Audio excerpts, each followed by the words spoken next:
Done. All right, Tisha B'Av. What is it? You don't know? I don't know. Nobody seems to know what Tisha B'Av is. Everybody says, we're mourning, we're not working, we're not at the beach today. What are we doing? What is the day about?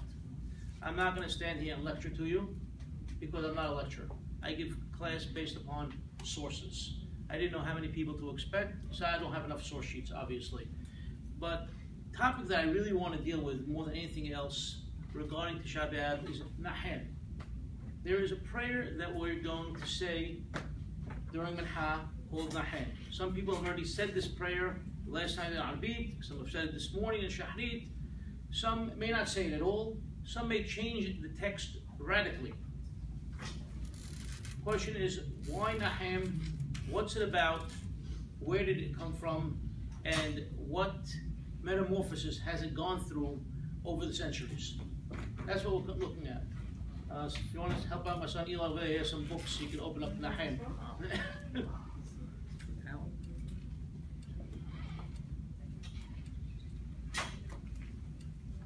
So before we do anything else, I think we should actually look at Naheen. Anybody want to shout out a page number? That'd be great.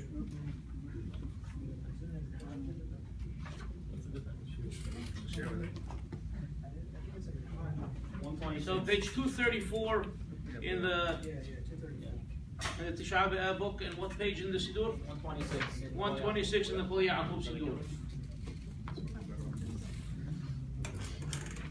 So if you notice, since Michael opened up the Siddur and told us page 126, you will not find any other reference to Tisha B'Av in the Kol Yaakov Siddur, or most Siddurim for that matter, except for Naheen. What is it about Naheen that it's the only thing that has made it into the prayer book? We have this whole separate book of Kinot and Ichan, what have you, but the only prayer that comes to play is Naheen. It's the only thing that we find in our Siddur. We're not finding anything else. Is it the only important thing? Is it the only thing people know about? Is it the only idea that has to do with Tisha B'Av? That's what I want to try to examine. Maybe we'll come up with an answer, maybe we won't. As we know, our halachot generally come from the Talmud Babli. The Babylonian Talmud is the source for our halachot as a general rule. We know that we have our Rishonim, they look at the Talmud, and from the Talmud they extract the halachot. Mainly we're talking about the Rif, the Rosh, the Rambam, of course all the other Rishonim, but the main ones that we as Sephardim have looked to, at least to start with, are the Rif. The Rif is the first one who systematically went through the Gemara extracting the halachot that we see. When we come to Tisha B'Av and the Rif, he does something that's very, very out of character for him. He does not quote the Talmud Babli. He brings a halacha and he quotes it from the Talmud Yerushalmi. Talmud Yerushalmi was the Talmud that was written or put together in Yerushalayim, in Eretz Israel, in Palestine of the time, 4th to 5th century. And generally we don't extract halachot from it. There are ideas, there are parallel ideas to the Talmud Babli. There are a lot of agadot, there are a lot of stories, there are a lot of happenings, and we look at it as just as a crutch to use together with the Talmud Babli as a general rule. But we don't really follow the halachot from it for whatever reason. One of the main reasons seems to be that Talmud Babli came later. And so we say this is the Talmud Aharon, and since that's what went, that was the final law, and then the Saboraim and the Geonim were in Babel, so we follow that track. For some reason, again, the Rif is quoting the Talmud Yerushalmi. So what happens? There is a statement in the Talmud Yerushalmi. I have a few sheets over here, so maybe I'll give those out. It's not going to work too well. Just to get out the one to say number 1 on it. Okay? It's like every 5th page. Over here, number 1. You're looking at the top of the page. Share on with him. Forget about the other page, it's not important.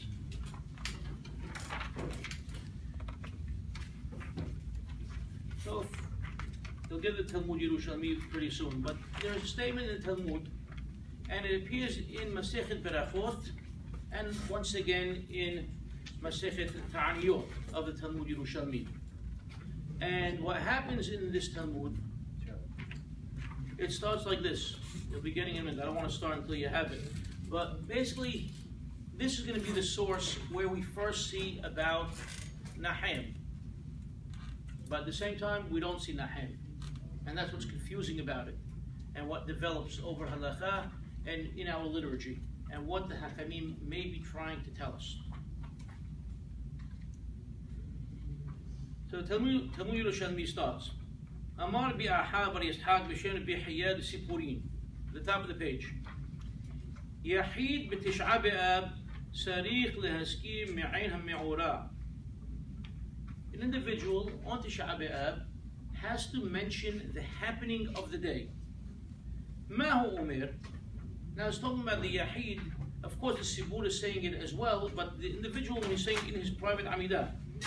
What does he have to say? Rahim Adonai Eloheinu b'rahamecha harabbim u'b'hasadecha ha'ne'emanim alinu v'al amecha yista'eh v'al Yerushalayim ilecha v'al Sion Yerushalayim k'vodach v'al ha'ir ha'avila v'hariba v'harusa v'shomema ha'netuna b'yad zarim ha'remusa b'yad arisim v'yirashuha l'chionot v'yhaliluha עובדי פסילים וישראל עמך נתת נחלה וזרע ישרון ירושה הורשת כי באש הסתה ובאש אתה עתיד לבנותה כאמור ואני אעלה נאום אדוני חומת אש סביב ולכבוד יהיה בתוכה. This is the statement of the Gemara. And the wording, for the most part, if you looked at Yisidurim, you looked at Naheen over there, pretty much similar. Obviously, you see the first stark difference is Talmud Yerushalmi starting with Rahim, and now Yisidurim say Naheen. Is there a difference? Is it a typo maybe? Did somebody change it on purpose? The Gemara again said you have to mention the happening of the day in your Amidah. Before we explain that, let's continue a little bit further and see how the Gemara continues. Rabbi Abdima the Sipurim. Ba'ekomer Rabbi Mana. So Rabbi Abdima went to Rabbi Mana and he said, where do I say it? Where do I say this prayer in the Amidah? Where do I insert it? Amar le, v'adayin ina tadizu. Oh, you still don't know? Kol davar shehu laba, or labo, depending how you want to read it, umra ba'abuda. V'chol davar shehu l'sha'abar, umra b'hoda'a. Umatnita amrachen, v'noten hoda'a l'sha'abar, v'su'ek la'atid labo. So, Bimana answers to Rabbi Abdima and he tells him, don't you know the general rule that we have? Anything that we're praying for the future, we say it in the Abudah. The Abudah section is the Reseh section of the Amidah, where we would usually say Ya'aleh v'yabo for Rosh Chodesh or for Chol Moed or on Yom Tov or whatever the case may be.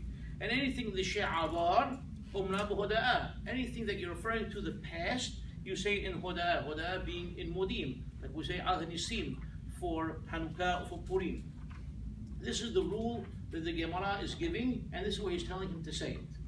So you have now a prayer that starts differently than the prayer that we currently say.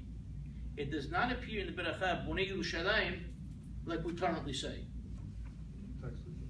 Text is different, but the concepts are more or less the same. More elaborate. Yeah, much more elaborate here. Yes, David? Maybe I missed this. Why do we say this in Naheen, not Shaharit? We didn't get to that yet. That's going to be later on, I hope, if we get that far.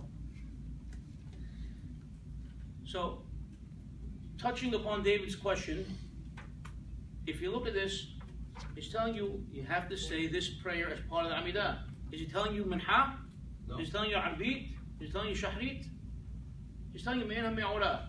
So Me'ena Me'ora refers to the happening of the day. So if we're comparing it to, whether we're comparing it to Ya'aleh v'yabo or to Al Hanisim, we know that those we say in all prayers of the day. In Arbid, in Shahrid, in Minha. It's said continuously. So again, what's going on over here? Why only Minha? Why the change from Rahim to Nahim? Why the placement in the Amidah differently than we have it today? Anybody care to venture an answer?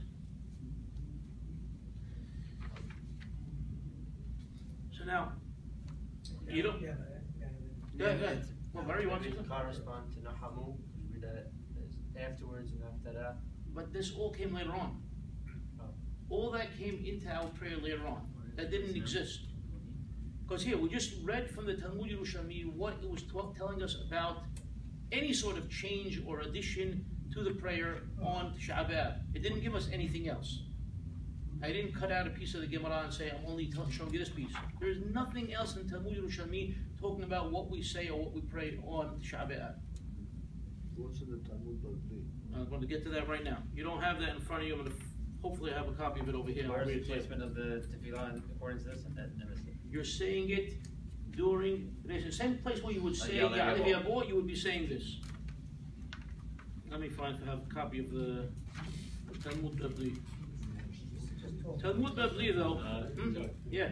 I don't know the answer to any of those questions, but Neither do I. But it would be interesting to see if the Ashkenazim have, if it's different for them also, because then that would suggest that the change came around the time of like.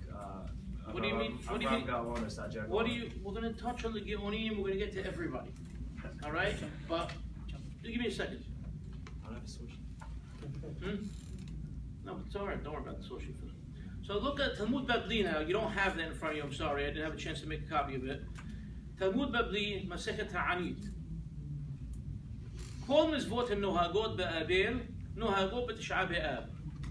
So we're starting off from a whole different mindset. The Talmud Yerushalmi is not telling you about Abelut whatsoever. It's talking about Rahamim. We're asking Borei Olam to have mercy upon us. Talmud Babli is coming from a different angle, comparing Tisha B'Av to a mourner, to Abelut.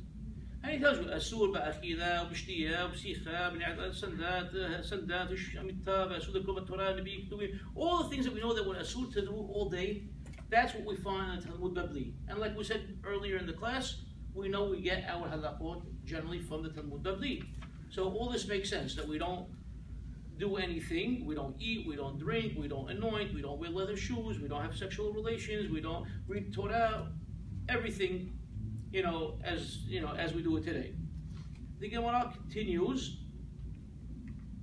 adds one more thing. תنان هتا مكم شنا هقول العصوت مداخل بتشعب أب عصين مكم شنا هقول شلون العصوت إن عصين. Okay, if there's a custom to work on Tisha B'Av, you could work. If the custom is not to work, you don't work, based upon minhag. وبكل مكان تمدي هخامين بطلين. Okay, and in any place the hachamim don't work. Unfortunately, we see that too often today. ربان شمعون بن جبريل أمير لعولام يعصي كل آدم عصمه كي تميت هخام. Rabban Shimon ben Gamliel says everybody should make himself like a Talmid Hacham and not work. Continues though. Rabban Shimon ben Gamliel Omer Kol ha'ochel v'shotev Tisha B'Av ki'ilu ochel v'shotev Yom Kippurim. Very clear, we know that. Rabbi Akiva Omer Kol ha'oseh b'lachav Tisha B'Av enu lo siman beracha le'olam. Fine. Hachamim omrim Kol ha'oseh b'lachav Tisha B'Av enu metabel al Yerushalayim. Again, coming back to home to force that point of Abilut. ואינו מדבר על ירושלים, אינו רואה בשמחתה, שנאמר שמחו את ירושלים וחידו בה כל אוהביה, שישו אותה משוש כל המדברים עליה. מכאן אמרו כל המדברים על ירושלים זוכה ורואה בשמחתה, ושאינו מדבר על ירושלים אינו רואה בשמחתה. And that is all the Gemara says about Tisha B'Av. It gives you the laws of comparing it to Abilut. It gives you the laws about not working. It gives you laws about mourning for Yerushalayim, but no prayer. No prayer whatsoever. In other words, pray the way you always do whatever you want. Gemara is not giving you anything to say. So we have two different ways of looking at Yom Tisha B'Av, two different focuses. One focus of Rahamim and praying for the future, and the other focus from the Babli of being mournful and crying over Yerushalayim. Now you would think Talmud Yerushalmi, in Israel, they would be mourning over Yerushalayim more. But they're the ones that are looking for hope. They're looking for rebuilding. They're looking towards the future. You understand? They're giving you two different messages over here. One is a message of hope. We know it was destroyed, but we know Borei Olam has promised to rebuild. So it's coming back. And we have to pray for that. We have to ask God to have mercy upon us and to do that. Whereas those that are in Galut, in Babel, they're just sitting there crying and doing nothing about it. Keep those thoughts in mind. So now we come back to the tefillah. What do we do with this tefillah of Rahim? Is it Rahim or not Rahim? Now instead of reading through 15, 16, 17 sources showing you it'll take too much time and we're not going to accomplish much, I'm going to try to run through a few of them and we may look at a few specific ones. The first thing we look at, again, is the Rif.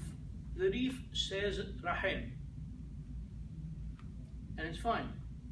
But all modern printings, if you open up, go buy a Rif today and open it, what does it say? It says Naheen. Okay, the printers have played with it. Why? Because it fits their agenda. It goes hand in hand with their Sidurim. They don't want to change the Sidur. So it works for them. The Rosh realizes this mistake and understands it's Rahim, but he wants to know why we're not saying it. And he goes one step further, the Rosh, because now you have to understand, the Rosh was originally from Germany, from Ashkenaz, and he moved to northern Spain, to Toledo. And he brought a lot of Ashkenazi customs with him from Germany into Spain. And he's telling you, listen, I don't understand what's going on. The Talmud Yerushalmi seems pretty clear that it would make sense to say it in all the tefillot. But why? I don't say it in all the tefillot, he's telling you. Because I grew up only saying it in Minha. I'm only saying Minha. Why is that? And he left it as an open question. He didn't know the answer. Later on, when Maran Rabbi Yosef Karo wrote the Beit Yosef, he wrote a commentary on the Tur written by the Rosh's son, and he said, I'm going to answer your father's question, and I'm going to tell you because the fires of the Beit HaMikdash, specifically in the Hechal, didn't really start to burn strongly until the Minha time, and that's when you're looking for Nehamana. Now you want this consolation.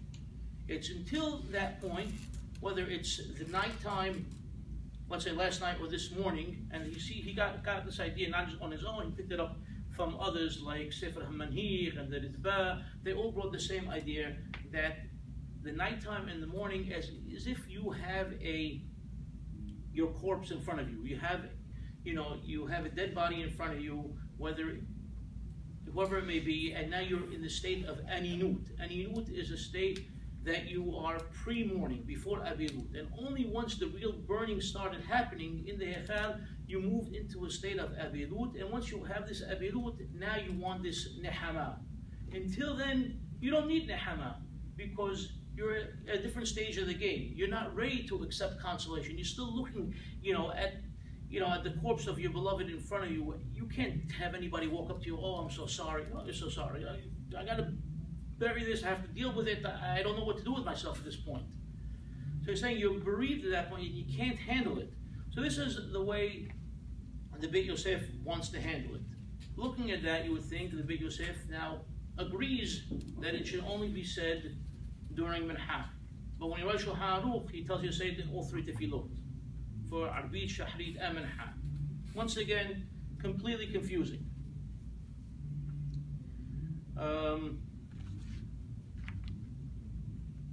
Who brought up? Albert brought up about the Geonim. Okay, so now we have the Geonim.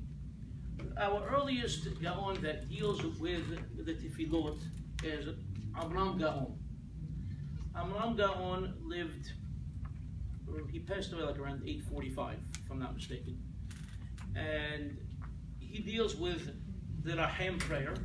He basically quotes the Yerushalmi verbatim and tells you say it in all three tefillot and gives you the exact wording from the Yerushalmi with Rahim, but he doesn't tell you where to say it in the Amidah yet. So you have the Rahim prayer. He's not telling you where to say it, what to do with it, but he's telling you there's a prayer to say. Short while later, only 50 years later, Binu Sa'adiyah Gaon comes along and says, there are those people that add this beracha in the beracha of Bonei Yerushalayim, and if you want to add it, fine, say it. If you don't want to say it, That's also fine, you don't have to say it.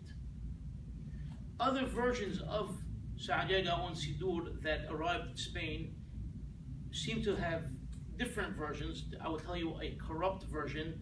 They tell you there are those who say it during Minha. I'm telling you it's a corrupt version because through the Genizah discoveries we've discovered more authenticated texts of Sa'adiyya Gaon. We know what his handwriting looked like, and we know what he actually said and what he didn't say. So if you open up the Abu Dirham, who tells you that Sa'adiyya Gaon said only to say Minha, and so that's what we do, and that's how the custom developed in Spain even of only saying this Naheen during Minha. It was based on a corrupt version of Sa'adiyya Gaon.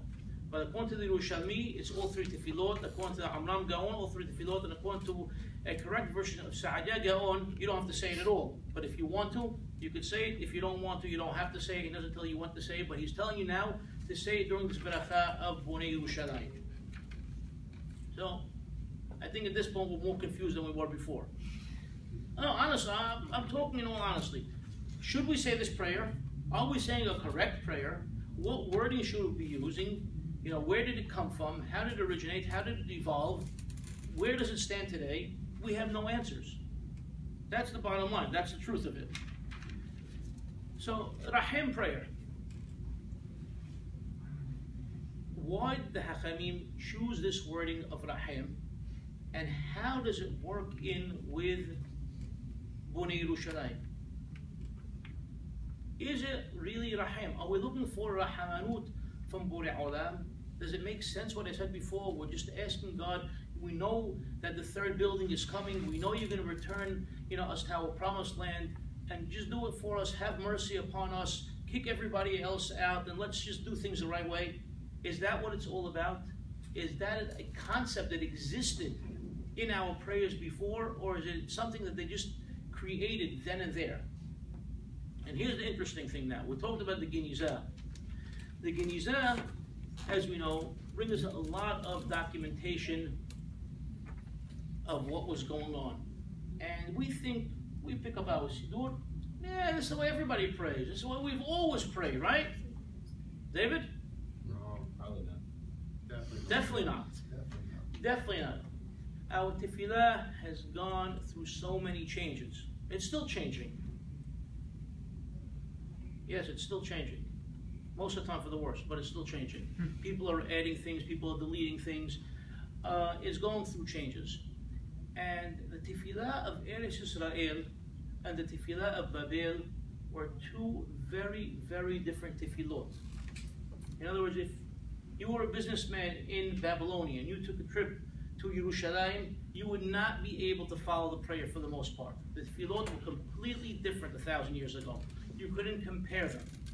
So this beracha that we would say in our regular Amidah, Tishkom B'duch Yerushalayim Yircha, that's the way the beracha starts, where we're inserting this Naheen, okay? Or as the Ashkenazim say today, V'il Yerushalayim Yircha. That's the way they begin the beracha. Correct, Jatwak? Yeah. How did they start it in Israel? That beracha in Eretz Israel 1,000 years ago started with Rahim. Rahim al Yerushalayim. The same beginning. The same type of Rahim that we're looking at in the Talmud Yerushalmi is the way it started. I have it on my phone. I was able to find the Siddur Israel online. I'll read to you exactly how it appeared.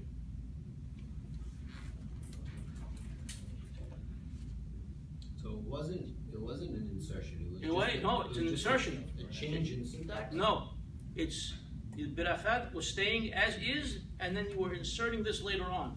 Because if you notice the berachat, this text in the Yerushalmi has no berachat attached to it. So here's the berachat. What part was the insertion? What do it? If did it say? No. What was it? Starts. The name of the beracha was. There's no berachat. Watch. Name of the piece was Rahim. Right, and that is inserted the same place where you would insert Ya'aleh V'Yabu when you do the Amidah on Rosh Chodesh. Okay? So in the Siddur of Eretz Yisrael, we're talking about 1,000 years ago, 800 years ago even, the beracha went like this: Rahim Adonai Eloheinu b'rachamecha rabim al Yisrael amecha v'al Yerushalayim irecha v'al Yom shan kivodecha v'al hicharecha v'al me'onecha v'al nafu b'David Mashiach Sidkecha Baruch Ata Amonai Elohe David Bonei Yerushalayim. That was the beracha that they said in the Amidah 3 times a day throughout the year. Birkat Hamazon, almost, in the beginning. But we're not talking about Birkat Hamazon. We're Saying talking it's about the Amidah. But we're talking about the Amidah right now. Similar nusach, I'm saying. No, it's not similar. Okay, never mind. No, it's not similar at all. It's very different, in fact. But we're going to get to the Birkat Hamazon. You'll see how we're going to touch on Birkat Hamazon a different way. So, they took the language that they were already used to in Israel, and they now created this additional prayer to be inserted in the, what do you call it, in the Avodah section, in the Reseh section of the Amidah. What happened now over time? Where did it go? And how did it switch over to this Naheen? Keep in mind also, Tisha B'Av is a day of mourning. It's the culmination of all of the other fasts that we have. We have Asara B'Tevet and we have Sheva Asar B'Tammuz. On all these fasts, we're saying Selihot, we're saying Tahanunim, we're saying Yed Midot. What happened today? How come we cut it all out? If this is the culmination of it all, shouldn't we be doing the same today on Tisha B'Av? Rabbi Amram Gaon has Selihot and Tahanunim for Tisha B'Av. Bino Sa'adiyah Gaon also Selihot and Tahanunim for Tisha B'Av. Even on the flip side from Eretz Israel, they didn't have the Geonim over there, but they had the Rabbanim of Eretz Israel, Bil Azar HaKalir, who most of the Ashkenazim get their Pilot from. He also wrote Selihot and Tahanunim for Tisha B'Av. So, again, what's going on over here? If we're saying Selihot and Tahanunim 1,000 years ago, how they cut out, and what does it have to do with this change of Rahim and Naheen? It seems that people fell into a major depression, and it seems that the depression happened with the Ashkenazim, mainly due to the Crusades. Crusades started around 1095, right? 1090, okay, that wasn't that far off. Okay, so the Crusades started, and what happened now is that Tisha B'Av took upon itself a whole different meaning for Ashkenazim, not for Sephardim, because for Sephardim it didn't change, it didn't affect anything. But basically those Crusades came in and decimated communities, cities, towns, villages. Everybody was gone. They were just massacring left and right. At this point, what are the people going to say? Is this a continuation of Tisha B'Av? Is Borei Olam out to get us? Is he out to destroy us? We need what? We need Nehama. That's where the concept of Nehama seems to have come in, because we don't see it until the Ashkenazim changed it, and it changed first where? By Rashi. Rashi is the first one to change it, who was living at that time, and his students, and you see it in Mahzor Vitri, who was his main student. And that's where you first start seeing the change from Rahim to Naheen. Now they're looking for Nehama. They change the text of the prayer. There are a lot of subtle differences, but there are many differences. And they're the ones who insert it into, it seems that they're the ones who really force, its issue over there. And because they can't deal with the Abilut issue anymore, they're sick and tired of it, because all they're seeing is massacre around them. They're the ones who first took out the Selihot and Tahanunim. Through them, by way of Germany and France, things moved into Spain, and from Spain, things began to affect all the other Sephardim once the Jews from Spain were expelled in 1492 and moved out to the entire Ottoman Empire, to the Levant, and everything started changing from there. So our entire prayer, the way it was known to our Geonim, okay, again, talking about 1,000 years ago, it seems like a long time ago, but it's not, because I'm showing you the development and change in our prayer and how the events in one part of the world affected the entire Jewish world. So now we're dealing again with Naheen. But where did they get Naheen from? Where did this concept of Naheen come from? Why change it from Rahim to Naheen? Nahamu, so what? But why change it? Why change it? Where did they get the idea from? You still have those sidurim in your hand, right? Good. You're going to open your sidur, but to a section that you wouldn't think you're going to see. So not saying the Hanun and the Ibn. Open up page 529. 529 in Kol Ya'aqub. There's no 529 in the other book, right? Wow. 529. Birkat al-Mazon for Abilim. Yes, we say Birkat al-Mazon when we eat, but when you're sitting, there's a different Birkat al-Mazon to say. And those sitting to eat with the Abilim have to say this Birkat al-Mazon with them. And look at the language. Who wants to read it out for us? Michael, you want to read it for us? Go ahead. Enough. How does it start? Naheen. And how does the one in the Amidah start now?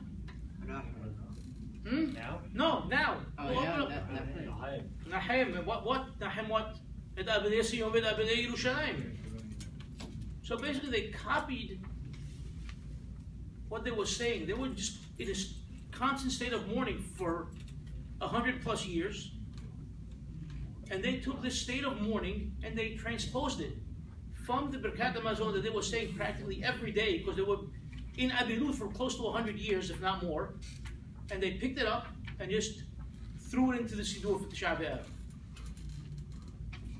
Our entire Talmud Babli, they gave us the idea of Rahamim. The idea of Rahamim that Harambam tries to drive home to us, okay? And if you look at Harambam's wording, Harambam changed the wording of the Yerushalmi. I'll read it to you.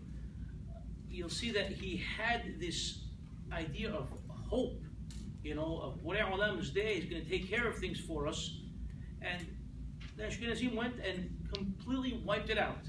We have no more hope anymore. It's all about, I'm a poor dib. I have nothing to look forward to. I have nothing left in my life. Borei Olam, just console me. Just console me. Make me feel good. It's a different attitude. Well, we always had the attitude that we have to do. And we still have that attitude that we have to do. Things don't just come to us. You have to get up and work for them. You have to work hard for them. You have to achieve. And even for Beit HaMikdash, we have to achieve, and we have to know that Borei Olam has Rahamim on us, but we have to work with that Rahamim. It's not about sitting back and collecting tzedakah. It's a very, very different attitude that you see in the prayer and in the attitude of the way the Ashkenazim approach it to the way we as Sephardim, or whether you want to talk about the Geonim of Babel, or when you talk to the Hachamim of Eretz Israel, the entire region, even though they were at odds in the way they looked at it, it's completely different. It's a foreign way of looking at things than we look at things today. And unfortunately, we know how things are looked at today, and those ideas keep coming in to try to destroy us.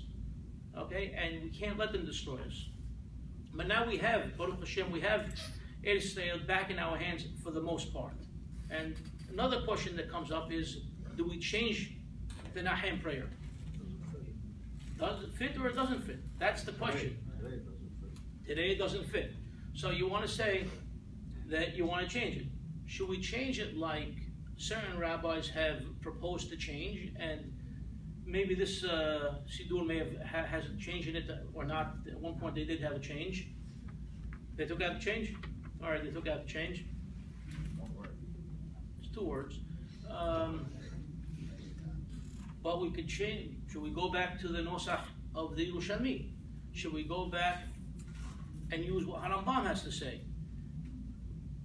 There are different ideas. But the question is, when somebody comes up with an idea, okay, we're going to change Naheen, everybody gets all up in arms. How could you change? Haram, you can't change anything in the Sidur. We just showed it was changed.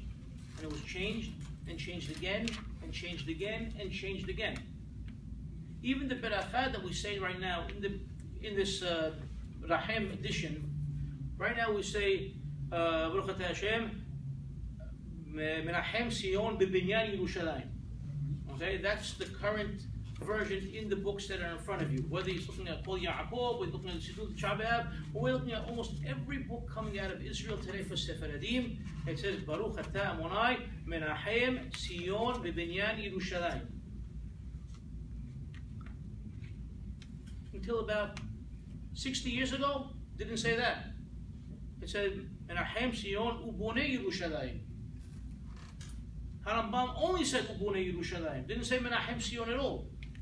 So not only has the text undergone change, but the actual beracha, the hatima of the beracha, the people tell you can't change the beracha, that's changed as well. So there's definitely room to change it.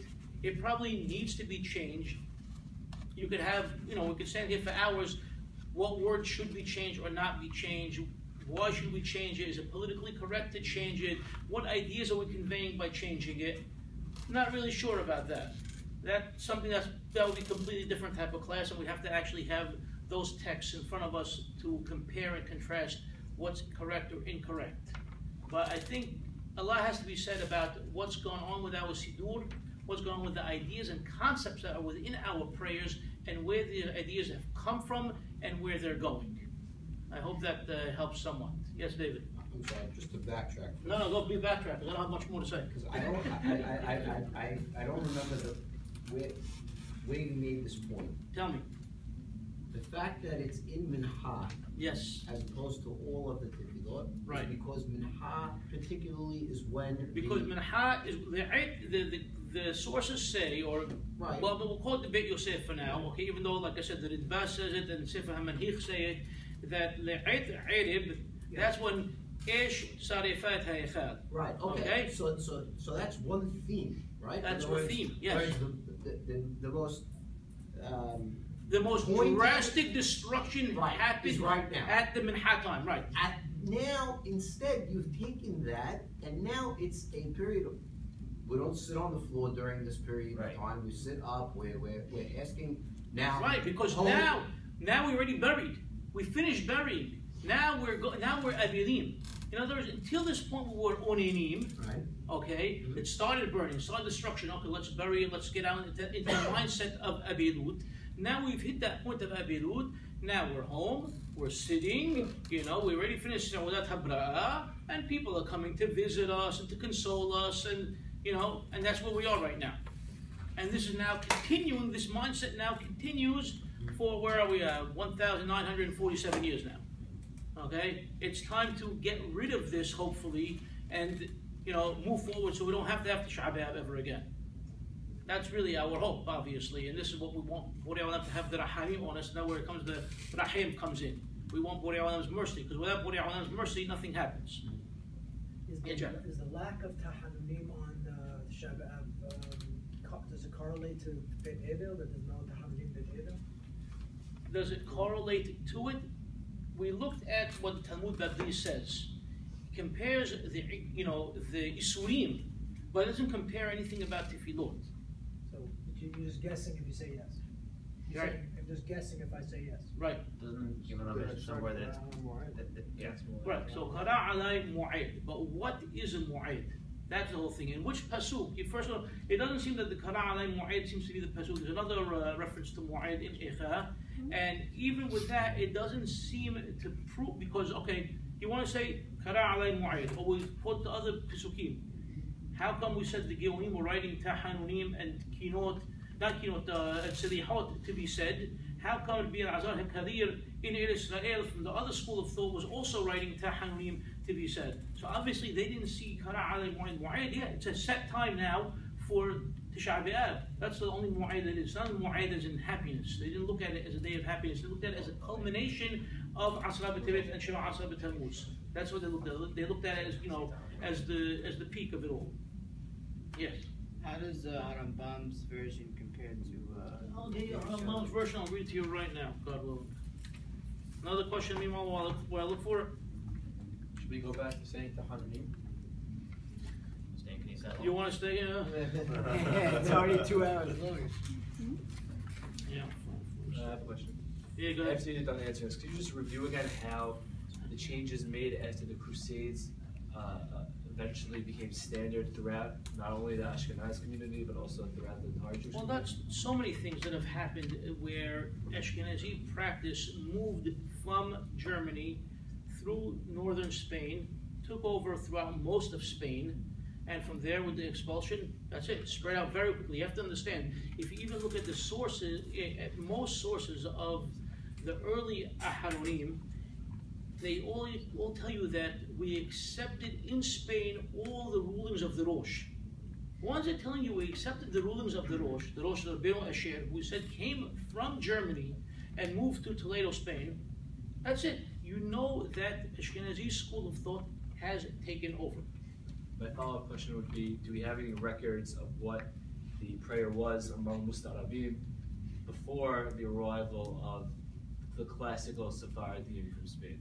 So, as far as Mustarabim are concerned, it's difficult to a certain degree. Some of it is definitely based upon the old Nosach Eretz Israel, and some of it you could figure out through conjecture by looking at Mahzor al-Soba. More than that, I don't know. I don't have a set prayer to tell you this is exactly what was going on. But even among Mustarabim, we know there were differences between the Mustarabim of, let's say, of Safed in Israel and the Mustarabim of Aram Soba. There's definitely differences over Assuming there. the Temanim all had Harambam's prayer? The Harambam, yes, they definitely had Harambam's prayer. Okay? What's the oldest text Siddur, Sephardi Siddur we have known today? Sephardi or Sephardi source. And what would it say? there are handwritten Sidurim from Spain. The earliest one that I'm aware of was 1391. Something interesting to see what they have. Yeah. That's the earliest I'm familiar with. Do I have Harambam's, I'll have Harambam for 1 second. There we go.